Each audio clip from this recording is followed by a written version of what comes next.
If there is one thing the pandemic has taught me, it's how to wash your hands.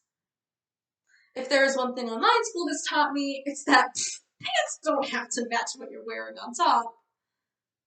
But if there is one thing quarantine has taught me overall, it's that you have to have good games on your phone. Among other things, of course. Focusing on those games, though, it really is important to have good entertainment in case you suddenly need to be at home all day. Every day. You might be like me and have spent roughly 90% of lockdown playing Among Us. If you actually managed to be productive during lockdown and haven't heard of it, the game takes place in space. You are assigned a role on a ship, either an innocent crewmate or a guilty imposter. The crewmates must do their tasks around the ship while trying to figure out who the imposter is and vote them out. The imposter must sabotage and kill everyone before the crewmates can succeed. And that is how they win. My addiction to this game eventually led to the realization that the concept is applicable to real life. Like the game, we find ways to sabotage not others, but ourselves, with our own thoughts of self-doubt. Unlike in the game, however, it is a fear of being accused and not an actual accusation. It can also be a fear of failure, or a fear of losing an image of perfection that exists only in our minds. Certified life coach Amanda Abella estimated that 70% of all people experience these imposters feelings, even on a day-to-day basis. I'm one of those people, but I'm sure I'm not alone in that. Is it you too? Sorry, force of habit. The term is known as imposter syndrome, or imposter phenomenon. Today, we will take a look at our inner imposters by examining this phenomenon, do our tasks by seeing how the phenomenon can affect our lives, and finally, restore ourselves as crewmates and win the game by learning how to vote out our inner imposter. First, let me make it known that imposter syndrome is not a mental disorder, nor is it an official diagnosis, hence why it is referred to as a phenomenon. Its exact cause is still in question, but it is nonetheless a real experience. The name was first coined in the 1970s by clinical psychologists Drs. Pauline Clance and Suzanne Imes. They had initially identified the syndrome in high-achieving women, as described in their book, The Imposter Phenomenon. However, subsequent research concluded that the phenomenon could occur in anyone, regardless of gender or ethnic background. A team of doctors further stated in their own 2019 dissertation that fundamentally, imposter syndrome describes individuals who, despite objective successes, fail to internalize their accomplishments and have persistent self-doubt and fear of being exposed as a fraud. Now, I will say this once and only once. This syndrome is not to be confused with actually being a fraud. If you're lying about your taxes, there's nothing I can do to help you. But maybe you've once felt or often feel like you have to know everything, or you have to get it right on the first try, or you simply cannot ask for help under any circumstances. Maybe after accomplishing something, you brush it off by saying, it was no big deal, or I just got lucky. Maybe you've thought to yourself at one point or another, I don't deserve to be here. Dr. Valerie Young, expert on imposter syndrome, noticed these specific patterns and describes them in her own book, The Secret Thoughts of Successful Women. She asserted that when we are around people whom we consider different than ourselves, our confidence deteriorates, and thus comes the fear of never being good enough, and those subsequent feelings of inadequacy. Take the example of Ian Birdseed.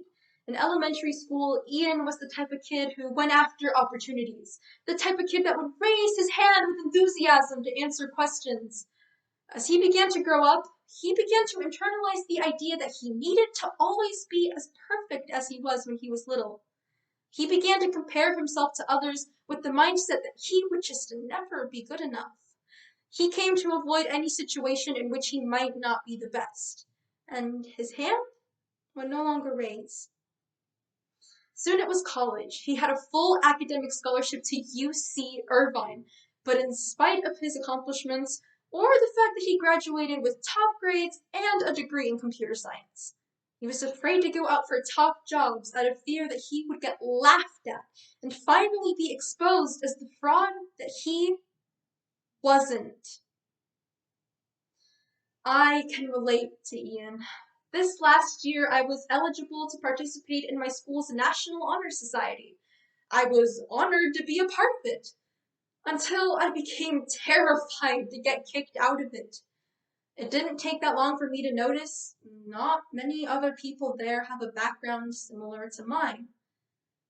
I considered myself to be different, and began to feel that I just got lucky. I found myself, like Ian, comparing myself to others. Yeah, over the last 18 months, I learned how to wash my hands, and how to wear whatever I want, and thumb cramps are a real thing. But once I started all of this research, I learned just how many people feel and think the same things that I feel and think every single day. 7 out of 10 people.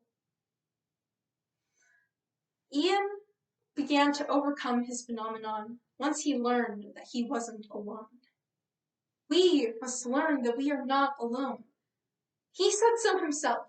Simply knowing that others were experiencing that same thing somehow makes it more manageable. The answer is in awareness. Gil Corkindale wrote, for the Harvard Business Review in 2008, that awareness is the first step to change.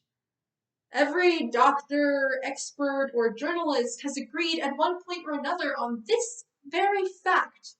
Awareness is the first step to change. And here's what else they agree on.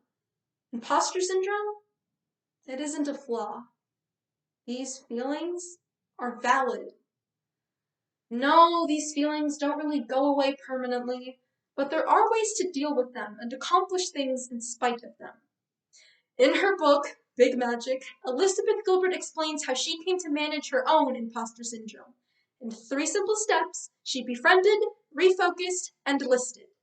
First, she befriended the imposter syndrome by talking about it. A self-reflection or conversation with someone you trust can be a great way to get a better hold of these fears. Even if the imposter syndrome has to do with friends and not at school or work, talk to your friends. Being vulnerable about your feelings is rewarding. Next, she recommended shifting focus from yourself to other people. Of course, we all deserve to put ourselves first. But when those imposter's feelings come around, she recommended turning your attention from yourself to someone else. After all, 7 out of 10 people experience imposter syndrome. If you yourself are not affected by it, it's likely that someone you know is. In other words, don't tear people down, build them up. Lastly, and this may sound unoriginal, but is actually effective, take note of your accomplishments. Keep in mind that accomplishments come in all shapes and sizes. Maybe it's getting a new job, or getting the courage to finally tell the waiter you didn't want ketchup on the side. Or maybe it's getting out of bed in the morning. Even a smile in the mirror can encourage the mind to go from, I don't deserve to be here, to, I am ready for this. And hey, it's completely okay to feel proud of yourself. But if you're not ready to say that to yourself, I'll say it now because I truly mean it. I am proud of you. Failure is just as inevitable as me sneaking a couple rounds of Among Us when I should be studying for my next calculus quiz. But now I know to be the kind of player that does my tasks and takes a loss like a good sport. I will no longer be that one crewmate that accuses everyone else, and I will no longer be the kind of person that accuses myself.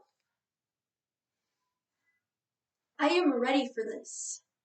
Let's be ready for this together. Let's win the game.